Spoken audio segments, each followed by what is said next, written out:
provengo de un hogar humilde, de padres trabajadores, quizá de las primeras generaciones de hijos de trabajadores en UBA. Me recibí a los 22, a los 29 ya era juez de un distrito que conjugaba Morón, La Matanza. Y vaya si la vida me dio alguna experiencia para saber lo que nunca debía abandonar, para poder entender lo que estaba pasando. Y la lucha con uno mismo es no abandonar a su niño interior. El pibe del conurbano fue el que después me ayudó a comprender la problemática también internacional de la familia, de la pobreza, y en la medida que la vida me permitió crecer, ya pasé del derecho internacional de los derechos humanos al derecho internacional humanitario y ver esto en situaciones de conflicto, sea en Medio Oriente, Europa, donde la vida me llevó a la par. Entender que en el clima de la familia y en el excelente tema de la pobreza, tengo que hacer un análisis de vergüenza social, institucional e histórica. Los derechos humanos nacen del entronque de la primera y tercera generación, y la primera generación es con respecto al derecho de la vida, porque de golpe la existencia de la historia humana se había llevado a 70 millones de personas después de la Segunda Guerra Mundial, y la vergüenza social nos llevó a aceptar que cuando se quiso juzgar en Nuremberg, los que trabajamos el derecho, podemos decir que no se había violado ninguna ley. Se los juzgó por contradecir valores, y es que los hombres habíamos dejado de prestar la atención a los valores, más los hombres del derecho.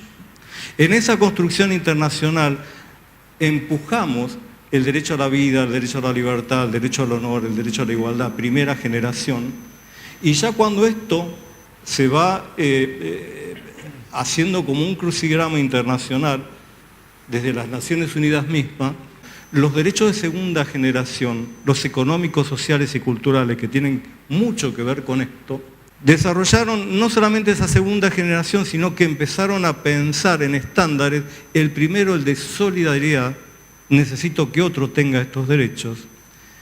Y después nos dimos cuenta que nació una tercera generación de derechos humanos, del núcleo fundamental de derechos humanos, del núcleo duro, que tiene que ver con el medio ambiente, de gran afectación a la familia y en situación de pobreza, el desarrollo, obviamente, y por fin el derecho a la paz. Porque hace ya un siglo nosotros necesitábamos empezar a hablar de derecho a la paz, y hace 40 años se dejó de hablar del derecho a la paz por inconveniencias internacionales, y hace 40 años seguimos charlando de los derechos de primera generación porque las grandes corporaciones mundiales que controlan a los estados, controlan también a los organismos internacionales de ONU, OEA, Sistema Europeo, ASEAN, Asiático y Convención Africana. Entre el trayecto entre la vida y la paz es la desesperanza la que me está mostrando cuáles son las modificaciones inversas en regresión de derechos humanos con respecto a la familia y con respecto a la naturaleza del ser humano. El derecho a la paz no consiste solamente en el desarme de las naciones, por cuanto también es justicia social y desarrollo.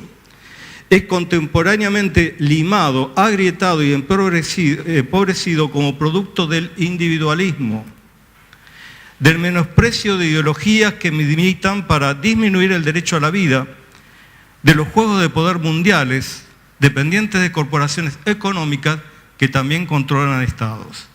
Los conceptos fundacionales de los derechos humanos nacen mirando a los excluidos, defendiendo a los oprimidos, a las mujeres, a los niños, a los ancianos, a las personas con discapacidad, a personas en grupos y comunidades vulnerables.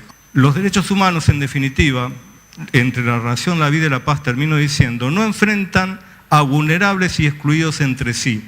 Los empoderan para destronar a los poderosos y lograr una justa distribución del poder. Por el contrario, cuando la legislación es destinada a inquietar, a agrietar a las personas, a avalar el individualismo, lo llevan a la injusta infelicidad.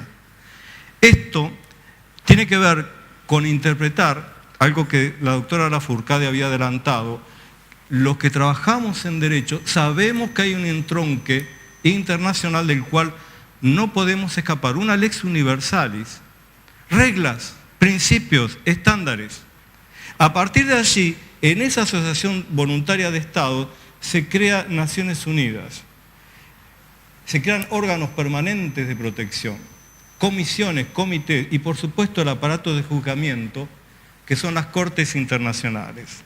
40 años sin convenciones internacionales, sin desarrollo del derecho a la paz, el desarrollo del medio ambiente, 40 años de especulación política detrás de los grandes intereses, nos llevan a que hablen más las comisiones, los comités, que son representativos de expertos como fui yo, o de sistemas políticos, que intentamos readecuar a nuestra manera y formación las convenciones internacionales que firmaron nuestros abuelos. Ahí tienen la regresión de derechos humanos. Nos están faltando resoluciones de las Cortes Internacionales y estamos esperando que la Comisión Interamericana, que las comisiones de todos los continentes dejen de hablar menos y dejen de interpretar menos, mutando los derechos que firmaron nuestros abuelos, porque estaban sobre estos valores. Nos trae pobreza, nos trae desesperanza.